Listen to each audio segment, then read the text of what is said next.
Untuk video berikutnya saya akan lanjutkan untuk modul 5 dan modul 6. Oke. Untuk modul 1 dan 2 silahkan tinggal teman-teman lihat di deskripsi, link videonya saya taruhkan di situ. Assalamualaikum warahmatullahi wabarakatuh. Selamat pagi Sobat Versa, jumpa lagi dengan saya di Manga Versa Channel. Channelnya Bapak dan Ibu Guru untuk berdiskusi mencari solusi. Sobat Versa semua, kali ini saya akan melanjutkan untuk memposting video jawaban post test untuk topik 3 modul 3 dan 4 lanjutan dari modul 1 dan 2 untuk profil pelajar Pancasila pada aplikasi PMM atau pelatihan Merdeka Mengajar atau platform Merdeka Mengajar. Oke, teman-teman semua, sebelum saya mulai videonya, bagi teman-teman semua yang baru menemukan channel ini, jangan lupa klik like, share, komen, dan subscribe untuk mendukung berkembangnya channel ini. Jangan lupa juga untuk mengaktifkan tanda loncengnya agar teman-teman semua tidak ketinggalan informasi. Oke, kita mulai saja teman-teman semua. Kemarin saya sudah mengerjakan untuk platform Merdeka Mengajar untuk profil pelajar Pancasila bagian modul 1 dan modul 2. Kali ini saya akan mengerjakan post test untuk modul 3 dan 4. Ingat, post testnya saja nih teman-teman semua. Jadi nanti untuk dimensi berkebinekaan global dan elemen dan sebagainya nanti panjenengan yang mengerjakan, saya hanya post testnya saja. Ngaten nggih teman-teman semua? Oke, kita kerjakan saja post testnya nih untuk modul yang ketiga. Kita klik saja, kemudian kita mulai kerjakan post testnya. Oke, soal yang pertama, nomor 1 dari 5 soal nih. Berikut ini merupakan elemen-elemen dari dimensi berkebinekaan global. Kecuali, berarti yang bukan nih. A. Komunikasi dan interaksi antar budaya. B. Menghormati keanekaragaman budaya. C. Mengenal dan menghargai budaya. Ataukah D. Berkeadilan sosial. Nah, untuk nomor 1 dari 5 yang soal ini, jawaban yang paling tepat kalau menurut saya ini adalah yang B. Oke, kita lanjutkan. Nomor 2, anak-anak sejak kecil perlu diperkenalkan dengan budaya di mana ia hidup agar menghargai dan menghormati budayanya. Berikut ini, manakah cara yang paling tepat dilakukan guru untuk mengenalkan dan menghargai budaya kepada anak? A. Bermain permainan daring modern. B. Menghafalkan nama produk atau hasil budaya yang ada. C. Membiasakan penggunaan contoh budaya luar saat mengajar. Ataukah yang D. Memberikan tugas mewawancarai orang di sekitarnya tentang asal-usul budaya atau kebiasaan masyarakat. Nah, untuk soal nomor 2 ini, jawaban yang paling tepat menurut saya ini adalah yang D.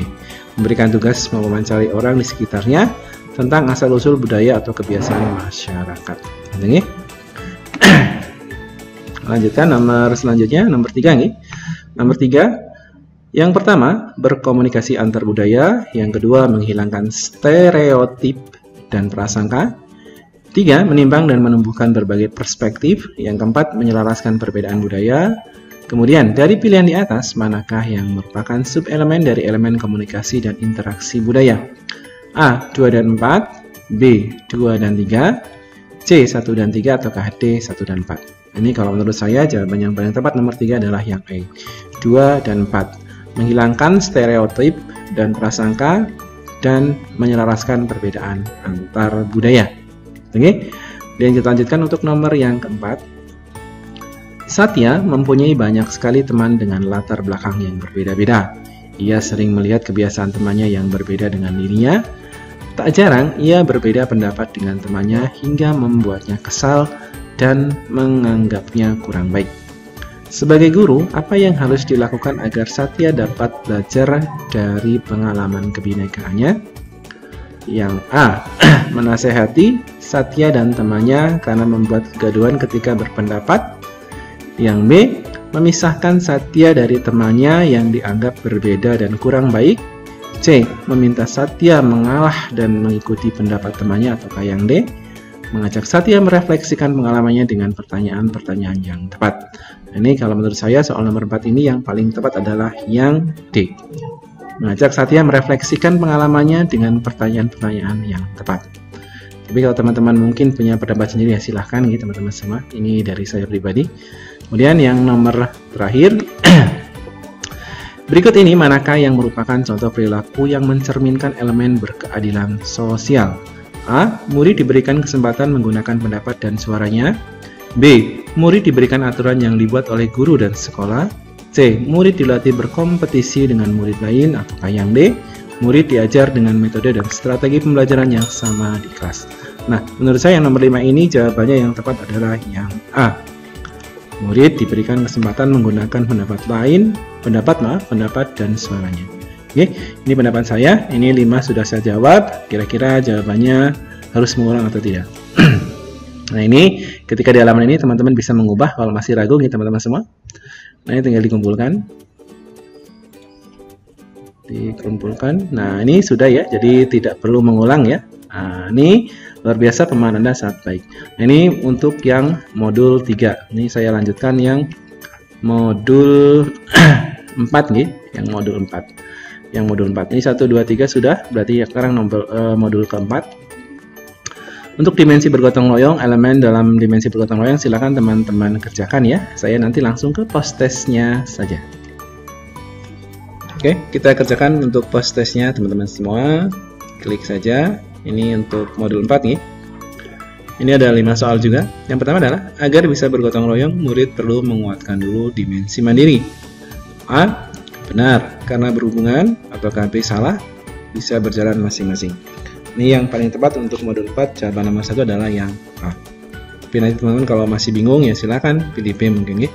Kita lanjutkan untuk nomor 2. Berikut ini adalah elemen dari dimensi gotong royong, kecuali berarti yang bukan teman-teman semua. Maka yang A, elemen kolaborasi. B, elemen kepedulian. C, elemen berbagi. Ataukah yang D, elemen kerjasama. Ini berikut ini adalah elemen dimensi gotong royong, tapi yang bukan. Ini yang nomor 4, yang paling tepat menurut saya adalah yang D, elemen kerjasama. Oke. Nomor 3, dalam konteks elemen kepedulian, murid perlu memiliki persepsi sosial yang berarti A. Mengenal orang di sekitar. Ataukah B. Memahami mengapa orang lain bereaksi dan melakukan tindakan tertentu. C. Memberi nasihat pada orang yang membutuhkan. Ataukah yang D. Mempertimbangkan pendapat orang lain. Ini nomor 3, jawaban yang paling tepat menurut saya adalah yang B. Oke. Dalam konteks elemen kepedulian, murid perlu memiliki persepsi sosial yang berarti memahami mengapa orang lain bereaksi dan melakukan tindakan tertentu. Lanjutkan, nomor 4. Bu Nila mendukung murid menguatkan elemen kolaborasi di kelas. Hal yang dilakukan Bu Nila adalah sebagai berikut, kecuali mendorong murid membagi pekerjaan kelompok sesuai minat, mendorong murid membagi pekerjaan kelompok sesuai kemampuan, menghargai semua ucapan murid dengan tidak mematahkan pendapat murid tanpa argumen logis, mendorong murid memahami reaksi teman sekelompoknya. Nah, ini yang bukan berarti ya, yang tidak perlu dilakukan nih, yang salah berarti. Ini jawaban nomor 4 yang paling tepat adalah yang C. Oke. Bu Nila mendukung murid menguatkan elemen kolaborasi di kelas. Nah, hal yang dilakukan tapi kecuali menghargai semua ucapan murid dengan tidak mematahkan pendapat murid tanpa argumen logis. Ini kalau menurut saya, menurut panjenengan bukan ya, silahkan tinggal pilih yang lain saja. Lanjut nomor terakhir, Pak Sukri adalah guru biologi di SMA Muara 3. SMA Muara 3 hanya memiliki 5 mikroskop untuk digunakan 20 murid. Memanfaatkan keadaan ini, Pak Sukri bisa menguatkan dimensi gotong royong dengan cara A. Membagi kelas ke dalam 4 kelompok. Satu kelompok menggunakan mikroskop, 3 lainnya berkegiatan lain. B. Membagi murid ke dalam beberapa kelompok, lalu memberi 1 mikroskop ke tiap kelompok. Menggunakan alarm untuk mengatur waktu penggunaan mikroskop tiap murid. Ataukah yang D. Menggilir penggunaan mikroskop sesuai daftar hadir. Ini kalau menurut saya yang paling tepat untuk jawaban modul 4 nomor 5 adalah yang B. Ya. Pak Sukri, guru biologi di SMA Muara 3. SMA Muara 3 hanya memiliki 5 mikroskop untuk digunakan 20 murid. Memanfaatkan keadaan ini, Pak Sukri bisa menguatkan dimensi gotong royong. Nah, ini kalau bagi saya membagi murid ke dalam beberapa kelompok, lalu memberi mikroskop ke tiap kelompok. Ini kalau saya ini. Silakan, kalau masih ada yang ragu tinggal diganti saja. Ini bisa dirubah di sini kalau mau dirubah. Ini tinggal kumpulkan saja.